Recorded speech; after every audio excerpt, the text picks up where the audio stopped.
हालांकि हम स्वर्ग के राजदूत है इस पृथ्वी पर, बाइबल कहता है कि हम स्वर्ग के राजदूत हैं, लेकिन आपको मालूम है स्वर्ग का राजदूत, इसका मतलब है राजदूत एक देश को दर्शाता है। राजदूत एक देश को दर्शाता है। भारत देश का एक राजदूत पराये देश में होगा, पराये देश में, पराये शहर में होगा। वो दुनिया के जितने भी शहर हैं, दुनिया के जितने भी देश हैं, उन हर एक देश में भारत से एक राजदूत जाता है, जहां पर सरकार उस व्यक्ति को नियुक्त करती है और वो भारत को रिप्रेजेंट करता है, वहां पर भारत को दर्शाता है। और वहां की जो सरकार है वो उसे एक नागरिक के तौर पर बर्ताव नहीं करती है, उसे एक देश के तौर पर बर्ताव करती है। उसका जो व्यवहार है वो देश के तौर पर है। और बाइबल हमें कहते हैं कि हम स्वर्ग के राजदूत हैं, लेकिन आपको मालूम है हमारा जो राजदूत है वो स्वयं यीशु है, और वो हमेशा वहां पर हमारे प्रति बातें करता है। बहुत सारे लोग सोचते होंगे कि, या फिर शायद नहीं भी सोचते होंगे, तो मैं आपको बताना चाहता हूं यीशु वहां पर यूं ही नहीं बैठा है।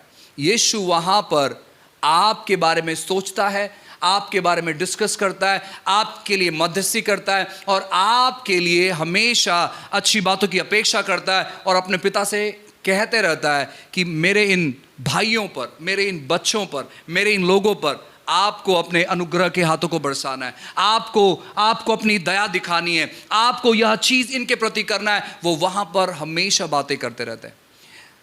हारून या महायाजक जब साल में एक बार परमेश्वर के पास जाते या फिर उस परम पवित्र स्थान में जाते, वो यही सब बातें करते वहां पर जाकर कि प्रभु देखो ये सब चीजें हैं, प्रभु इनके बलिदानों को आप स्वीकार करें, परमेश्वर इनकी विनतियों को सुने।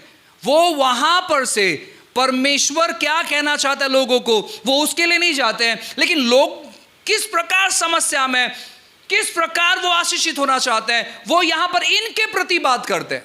वहां पर राजदूत जो है वो परमेश्वर का प्रतिनिधि नहीं है, वो इंसानों का प्रतिनिधि है। इन चीजों को समझने का प्रयास करें।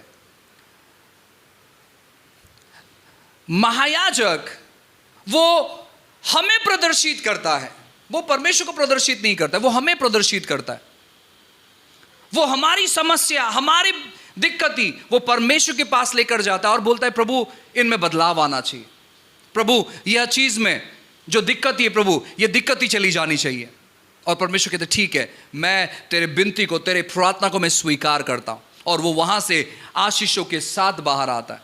जब आप देखोगे तो जब वो बाहर आता है तो लिखा गया है कि उसके वस्त्र में, उसके वस्त्र के छोर में एक अनार होता था और एक घंटी होती थी। आप दोबारा जाके घर पे ये निर्गमन 28 अध्याय को पढ़िएगा, तो वहां पर आवाज आता था जब वो बाहर आते थे, एक धुन आता था। और इसके बारे में हम आने वाले हफ्ते में जरूर सीखेंगे। तो मैं आपको यह बताना चाहता हूं कि वो आशीषों को बाहर लेकर आते थे परमेश्वर के पास से। आज हमारा जो बड़ा महायाजक है वह भी हर समय अपने आशीषों को हम पर बरसाते हैं, परमेश्वर से मध्यस्थी और प्रार्थना करते हुए।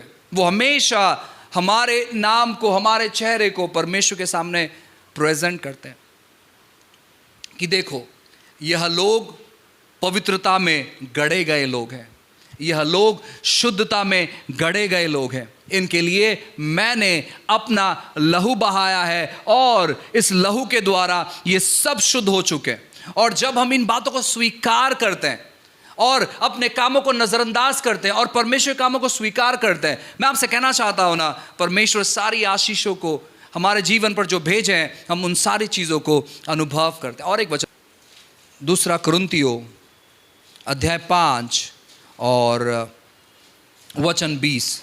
इसलिए हम मसीह के राजदूत हैं, मानो परमेश्वर हमारे द्वारा विनती कर रहा है।